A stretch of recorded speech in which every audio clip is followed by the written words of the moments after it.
This is dead on arrival. That's DOA. Can an organization that has contracts that are favorable to the fighters in the way that this league has presented succeed? We haven't seen anything like this. Revenue splits at 50%. I have my own organization, APFC. To be able to share revenue percent splits like that with the fighters is unheard of so far. Absolutely no sense for a brand that nobody knows exists, you have no brick and mortar office, you have no office generally, you have no staff, you have nothing. It doesn't exist. There's nothing there. No. Dude, that's been the whole problem with this from the jump, was that things weren't going to line up with the amount of money that they were offering these fighters. The Global Fight League, or GFL, is a new promotion founded by Darren Owen, looking to change the world of mixed martial arts for the better. Fascinating. I'll believe it when I see it. As with any new business venture, there have been some early hurdles to overcome, but with a whole roster now signed under contract. Just how close is the GFL to revolutionizing the sport? Today, we take a closer look at the inner workings of this new promotion and try our best to discover exactly what hell is the GFL. The reason why there is so much excitement in the MMA community anytime a new promotion is announced is mainly due to the possibility of an alternative to the UFC's monopoly over the sport. That's f***ing illegal. Although the UFC can be commended for its early adoption of the sport, the control they have exerted over the market is clearly a net negative for fighters and fans alike. I don't give a f***. Since other promotions don't have the brand recognition the UFC does, it can be incredibly difficult for promoters to gain an audience that enables them to pay for top-tier talent. When you retire as an MMA fighter and they say, hey man, what did you do for a living? I say, oh, I do mixed martial arts. First thing they ask me, oh, did you fight for the UFC? And I'm like, yes, I did. And I'm like, oh, were you a champion in the UFC? I said, yes, I was. And I'm like, you must be really good. And they don't ask, oh, were you a champion in Bellator? Oh, were you a champion in PFL? Even Dana White acknowledges that when he bought the UFC, he was buying the value of the brand. You know what we bought for $2 million? What? The 3 letters UFC and an old wooden octagon. For this reason, longtime fans of the sport will undoubtedly remember having to explain to people there is in fact a difference between the UFC and MMA, and the UFC is the promotion, not the sport itself. But with any monopoly, this ends up not serving the customer or employees in the long run. Even popular new prospects like Paddy Pimblett are signed onto a measly 12-12 contract, while the UFC makes $1.3 billion a year. This is the fight business. Fighters receive no health insurances, no retirement plan, and no rights that are typically afforded to athletes in the NFL or NBA, for example. Fans have been treated to watered-down cards, more Apex events, and skyrocketing ticket prices. All because the UFC wants to squeeze every last penny out of its customers while saving money on not compensating their fighters fairly. The UFC has become very successful because of their margins and not offering these contracts that are extremely favorable to the fighters. In fact, they are very not favorable to the fighters. So when a new promotion comes along and starts claiming they will change all of that, it gains attention. I'm on board. I mean, obviously, the opportunity for these fighters to have other organizations to go to is it's huge for me as where I'm at in my career, to see these younger fighters have opportunities to go other places besides just one place. A recent attempt at shaking up the MMA world has been the PFL, who tried to mix things up with a tournament model and $1 million prize. However, the confusing point system, bizarre league structure, and poor understanding of the market led to the PFL burning through investors' money and is struggling to inspire the wider MMA audience to watch. So, how is the GFL any different?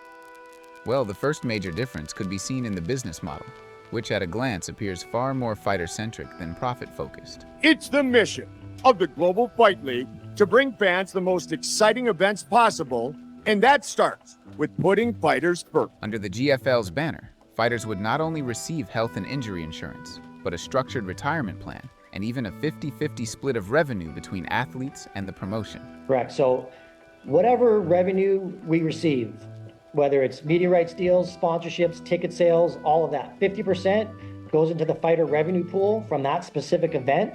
And then those fighters that are on that event are the ones who share in that revenue percentage. So whatever their total pay is for that fight, 8% is contributed to their retirement fund and 2% is contributed to their insurance fund. And then they have the ability to choose whether they want their own private insurance or however they want to use those funds. The GFL is also seeking to add more weight classes at regular intervals to discourage extreme weight cutting. We're doing We really want to eliminate extreme weight cutting and obviously, tackle as many of the issues as we realistically can. However, it's not just the pay structure and benefit system that could set the Global Fight League apart. Similar to PFL and Bellator, the GFL is looking to implement its own tournament system with a twist. So there's 6 teams: New York, Miami, LA, Sao Paulo, Abu Dhabi, and London. Fighters competing in GFL will compete in teams. Each team has 2 fighters from each weight class, and the fighters are drafted into each team from the overall GFL roster. Teams will score points, allowing them to move on to the semifinals and final, where one team will be crowned GFL champion. You're earning points not just for yourself, you're earning points for your team.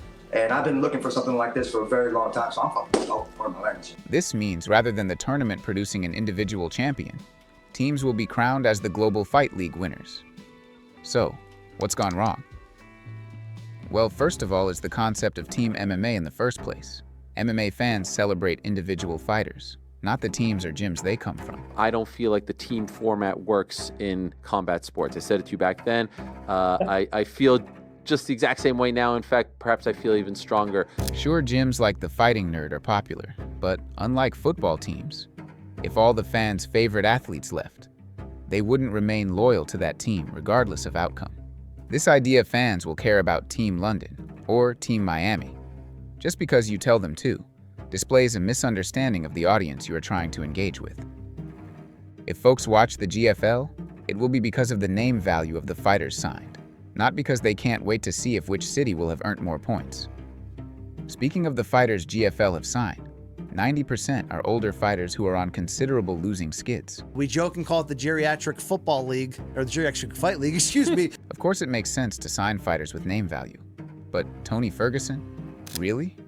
Half of this roster feels like it should be in a retirement home receiving treatment for CTE, not being exploited to build Dillian Danis of all people. Benil trying to twist my leg off, and then Oliveira trying to jerk my arm off, and then my head getting rocked in. Perhaps we are being too harsh. The GFL has at least made the effort to stand out from the crowd, and the idea of an MMA draft is kinda cool, right? Well, I guess it might be, if it wasn't for the fact it wasn't a real draft. With teams in different cities across the globe, they bungled a draft in which they exposed the fact that it wasn't actually a draft. And to anyone watching the draft, it became very apparent, very quickly, that the live draft was nothing of the sort. But you get one first pick, you get one. And for my money, you pick the best martial artist available. But teams were not picking who they thought the best fighters were. They just so happened to be picking fighters who already lived and are trained in those cities. Or the fact that the day after the draft, they're like, yeah, sorry, we accidentally leaked the results after the first pick. It was never a Oh my God, I draft to forgot begin about that too. And let's be clear, this wasn't even presented well. Forget making people listen to Brendan Schaub for 3 hours. Why did they think a terrible and cringy AI video was the way to go? In truth, all of this could be forgiven. All the GFL needs is one good show that captures our imagination. And maybe none of this early promotion stuff matters? Perhaps Tony Ferguson knocks out Dillian Danis. No old guys get hurt and the whole roster becomes millionaires. Unfortunately for the GFL, however, just putting on a show in the first place is proving a struggle. Since the start of this video, you may have been asking, I wonder where GFL is getting all this money from. I mean, just the amount of money that they were offering these guys. It's like, where's this coming from? How long is this going to last? There's no way that you're getting that revenue back. You're not getting that money back after you pay these guys. The answer, according to the GFL founder, is a big investor. A big investor who pulled out of his payments in early 2025. Text that said, working on a solution, my main investor didn't fulfill his April obligation, which has caused a problem. I'll keep you posted. This has led to much speculation about who this investor is, why they have pulled out of funding, and if they even exist. Let's just say the main thing here is the funding. No funding. Was the funding ever really there? I don't know. Some have even toyed with the idea that perhaps the pageantry of the draft was designed to entice potential investors. I think they never had the investors.